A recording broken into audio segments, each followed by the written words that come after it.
बहुत साल पहले एक गरीब किसान था, और वो इतना गरीब था कि वो रोज का सिर्फ 5 रुपया कमाता था। 5 ही रुपया कमाता था, और 3 रुपया जिसमें वो दान दे देता था, 2 रुपया बचा के रखता था, अपने घर परिवार आश्रम में खर्चा करता था। लेकिन प्रतिदिन का उनका नियम था कि वो 3 रुपया दान में करता था। जहाँ और दान गरीब को करता था, किसी कन्या के विवाह में खर्च करता था, कहीं जहाँ भूखे हैं उसको वो खिला पिला देता था। ऐसे करके कुछ समय बीत गया, उनके बच्चे हुए, सब जिस तरह से परिवार चल रहा है। कुछ समय बाद जब किसान बूढ़े हो गए, वो ख़त्म हो गए, तो उनके घर में कमाने वाले कोई नहीं थे। उनकी पत्नी थी किसान की, वो भी बूढ़ी हो चुकी थी, उम्र हो गया था, तो वो भी काम करने के स्थिति में नहीं थी। लड़का उनका था, वो भी कोई काम सीखा नहीं, कुछ करना ही नहीं चाहते थे, करने ही नहीं आता था। तो बहुत तकलीफ होने लगा खाने पीने का। कहाँ कोई आज के डेट में कोई किसी को बिना काम किए देता नहीं, बिना मांगे कोई देता नहीं। तो ये तो कोई काम करते थे नहीं, तो इनको पैसा नहीं मिलता, बहुत तकलीफ होता था। तो एक दिन वो लड़का अपनी माँ से पूछा, माँ, पिताजी कमाते थे तो हम लोग के लिए कुछ धन दौलत, कुछ पैसा जमा करके नहीं गए, हम लोग को बहुत तकलीफ होता है खाने पीने में। माँ बोली, बेटा, पिताजी 5 रुपया कमाते थे, जिसमें वो 2 रुपया खर्च करते थे खाने पीने में, और 3 रुपया तुम्हारे लिए दान पुण्य करते थे। तो लड़का बोला कि अगर पिताजी हमारे लिए दान पुण्य करते थे तो कहाँ है वो दान पुण्य वाला पैसा, हमको अभी ज़रूरत है। तो वो टाल रही थी किसान की पत्नी। फिर एक दिन बोला, हम भगवान के पास जाएंगे और पिताजी को वहाँ से लेके आएंगे, और पिताजी को पूछेंगे कि अपने जो हम लोग के लिए कमाया, जमा किया 3 रुपया दान पुण्य करके, वो कहाँ है, अभी हम लोग को चाहिए, ज़रूरत है। माँ तकलीफ में थी, माँ बहुत मना की, पर वो लड़का हट में आ गया, जिद करने लगा कि मैं जाऊँगा। ठीक है, माँ बोली, ठीक है, तुम्हारी इच्छा। पर भगवान के घर से कोई आता नहीं है, जो एक बार ख़त्म हो जाता है वो नहीं आता है। फिर माँ अपने कलेजे पर पत्थर डाल के बोली, बेटा, जैसी तुम्हारी इच्छा, ठीक है, तुम जाओ भगवान के पास और अपने पिताजी को लेकर आओ। माँ सोची कि वो जिद करेगा, मानेगा, तो ठीक है, दुनिया देखो आगे, शायद ठोकर लगने से इंसान को बुद्धि मिलती है, या कुछ समझ में तो कुछ नया आएगा, ऐसा वो करेगा। तो वो सोच के माँ अपना माता, अफसानी माता का ध्यान करके बैठ गई और लड़का को भेज दी। लड़का कुछ दूर गया, थक गया चलते चलते, बहुत गर्मी का समय था, धूप था दिन में, तो कितना धूप होता, चलते चलते थक गया। तो एक सोचा थोड़ा आराम करूं, एक बट वृक्ष के नीचे बैठा। बट वृक्ष देखने में बहुत अजीब था, तो वो देख के ना लड़का बहुत, उसको लगा कि ऐसा है कि ये इसका पत्ता हिल नहीं रहा है, उसके नीचे छाया नहीं, ठंडा है नहीं है, धूप ही है। फिर भी वो मन मसोर के बैठ गया, क्योंकि आगे देखा तो दूर दूर तक उसे कुछ दिखाई दिया नहीं, पेड़ उड़ दूसरा बैठने के लिए। तो वो चला, वहीं के नीचे बैठ गया। तो पेड़ बट वृक्ष पूछा कि भाई तू कौन है और कहाँ जा रहा है? मेरे वृक्ष के नीचे तो कोई बैठता नहीं, ना ही इसमें पत्ता हिलता है, कितना भी आंधी तूफान आ जाए तो वो पत्ता उसका हिलता नहीं है, टूट के गिरता नहीं है, हवा बिल्कुल नहीं। वो बोला, भाई मैं इंसान हूँ और मैं भगवान के पास जा रहा हूँ, अभी हम बहुत गरीब हैं, हमारे पास खाने पीने के लिए कुछ नहीं है। तो हमारे पिताजी कमाते थे, वो 3 रुपया दान करते थे रोज़ का, प्रतिदिन। वही वहाँ पर हमारे पिताजी भगवान के पास चले गए हैं, तो मैं जा रहा हूँ पिताजी को पूछने, पिताजी को लाने। तो बट वृक्ष बोला कि भाई तू भगवान के पास जा ही रहा है तो मेरे लिए भी विनती करना और पूछना कि ऐसा क्यों है, हमारे साथ ऐसा क्यों होता है, हमने कौन सा पाप किया है जो हवा नहीं है, पत्ता नहीं हिलता है, पेड़ का पत्ता गिरता नहीं, जैसा का तैसा ही सालों साल। बोला ठीक है। वो लड़का सीधा साधा था, आगे बढ़ आगे गया तो उसे एक नदी दिखाई दी। नदी के लंबा नदी था, पार करेगा नाव तो था किनारे पे, पर उसके पास पैसा नहीं था। तो वो कैसे, उसको बिना पैसे का तो नाव वाला उसको अपने नाव में बिठा के पार कराएगा। तो वो पैदल ही सोचा ऐसे चले जाए। तो जब वो उतरा नदी में तो उसे के पैर के नीचे ना एक बहुत बड़ी मछली मिली, पड़ी थी। वो हिल डोल नहीं रही। वो चिल्लाई, बोली भाई तू कौन है, क्यों मेरे ऊपर पैर रख दिया? तो बोला वही सारा बात जो बट वृक्ष को बताया, वही चीज़ वो मछली को बताया। बोला मैं भगवान के पास से आ रहा हूँ। तो बोला मछली की तू जा ही रहा है भाई, तो मेरे बारे में भी पूछना कि मैं, मुझे मुक्ति नहीं मिलती है। मछली जल में इतना तेज चलती है, फिरती है, सांस लेती है, पर मैं एकदम पहाड़ जैसे हो चुकी हूँ, ना हिल पा रही हूँ, ना डोल पा रही हूँ, ना तैर पा रही हूँ, कुछ ऐसा क्यों? वो लड़का बोला कि उसका भी वो पूछ के आगे गया किनारे पे। तो उसे एक अजगर दिखाई दिया, पड़ा था अजगर पर पैर पर। तो अजगर वही पूछा कि भाई तू कौन है, कहाँ जा रहा है? तो वही सारा दुख तकलीफ वो अजगर को बता दिया और बोला कि मैं भगवान के पास जा रहा हूँ, पिताजी बोला। तो बोला भाई तू जा ही रहा है भगवान के पास, तू मेरे लिए पूछना। मेरा 12 साल हो गया, मैं 12 साल से एक ही जगह पे पड़ा हूँ, नहीं चल पा रहा हूँ, नहीं हिल पा रहा हूँ। सो बहुत परेशान, बहुत तकलीफ में हूँ। लड़का बोला ठीक है, हम आपके बारे में भी पूछ लेंगे। थोड़ी दूर आगे गया तो एक घर गांव में प्रवेश किया। तो गांव में देखा कि एक बूढ़ी अम्मा थी, वो एकदम उनकी प्राण अटकी हुई थी, मतलब हुक्की हम लोग बोलते हैं, उस स्थिति में थी, प्राण निकल नहीं रहा। तो वो देखने लगा कैसा क्या है। तो फिर भी उससे बात किया, बोला तू कौन है, कहाँ जा रहा है? तो वो ही बोला कि मैं जा रहा हूँ भगवान के पास पिताजी को लाने के लिए। तो अम्मा बोली कि बेटा जा रहा है तो मेरे बारे में पूछना कि हमने कौन सी गलती की, कौन से पाप किए जो हमारे प्राण यहाँ से निकल नहीं रहा है, अटका हुआ है। बोला अम्मा ठीक, वहाँ से प्रणाम करके वो आगे गया। थोड़े दूर पे तो एक राजा दिखाई दिया। राजा कुआं ये तालाब खोद रहा था, नदी बहुत गहरा नदी खोद दिया, गड्ढा गड्ढा नीचे नीचे। वो देखने लगा खड़ा होके कि इतना खोद ही जा रहा है, खोद पानी थोड़ा सा भी। राजा बोला कि बेटा तू कौन है, क्या देख रहा है? तो बोला कि वही देख रहा हूँ, इतना खोद दिया आप, इस पर इसमें पानी नहीं है।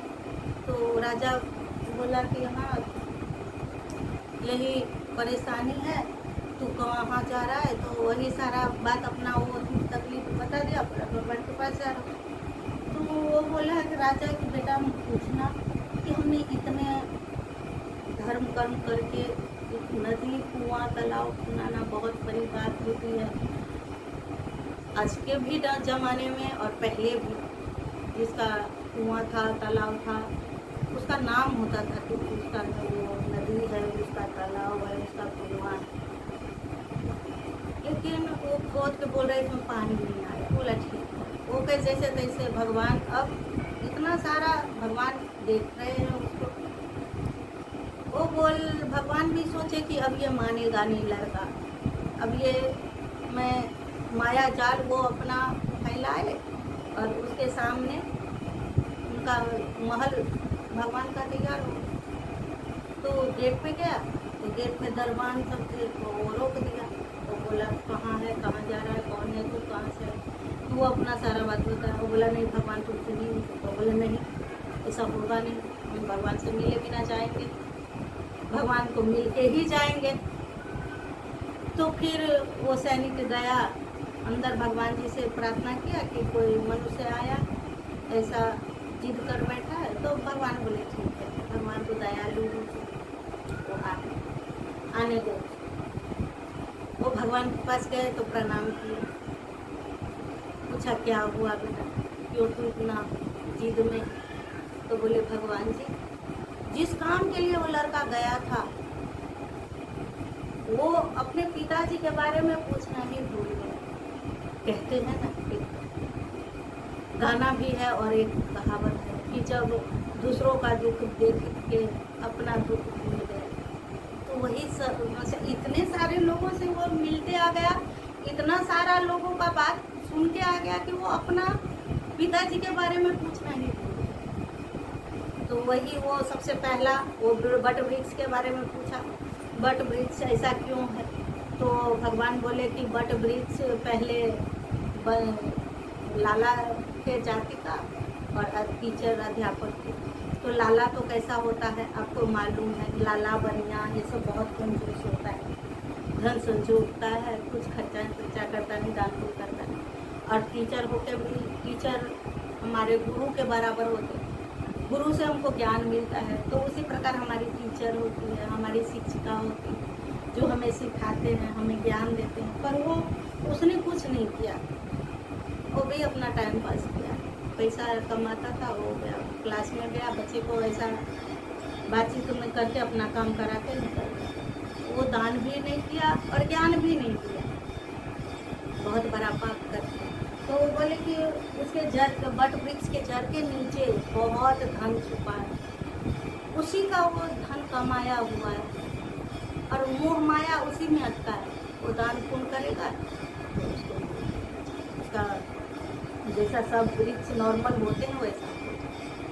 फिर आगे वो मछली के बारे में पूछा, तो बोले भगवान की मछली कभी भगवान का सुमरन नहीं करती है, कभी भगवान का नाम नहीं जपती है, इसके लिए वो ऐसी अवस्था में आ गई। वो ऐसा भगवान का जाप करेगी तो फिर वो अजगर के बारे में पूछा। अजगर के बारे में बोला कि अजगर छिलकी में है और उसके मुंह में मणि है, वो बाहर निकालता ही नहीं।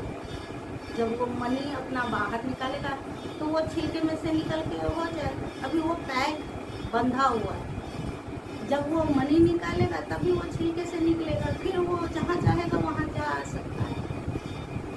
फिर उसके बाद वो अम्मा के बारे में पूछी तो बोली, भगवान बोले कि वो बूढ़ी औरत के पास बहुत सारा धन है पर वो दान पुण्य नहीं करती, इसके लिए उसका प्राण अटका हुआ है। वो दान पुण्य करेगी उसका ठीक हो जाएगा। फिर वो राजा के बारे में पूछे कि राजा तालाब खोद रहे थे तो उसमें पानी था। तो बोले भगवान की राजा बहुत धनवान है और उसकी बेटी है, बहुत ज़्यादा उम्र हो चुकी है, उन्होंने कन्यादान नहीं किया, उसकी शादी नहीं की, इसके लिए उसके तालाब में पानी नहीं, नदी में पानी नहीं, वो कुछ काम करता तो सूख नहीं। फिर वो इतना सारा हो गया तो पूछ के लड़का बोला ठीक है मैं अब जा रहा हूँ। अपने बारे में, अपने पिता के बारे में कुछ पूछा ही नहीं। फिर उधर से लौट रहा था तो राजा मिला, तो राजा बोला कि भाई पूछा मेरे बारे में? तो वो लड़का बोला हाँ मैं भगवान जी से पूछा। भगवान जी बोले कि आप वो दान करेगी, शादी करेंगे तो करेंगे।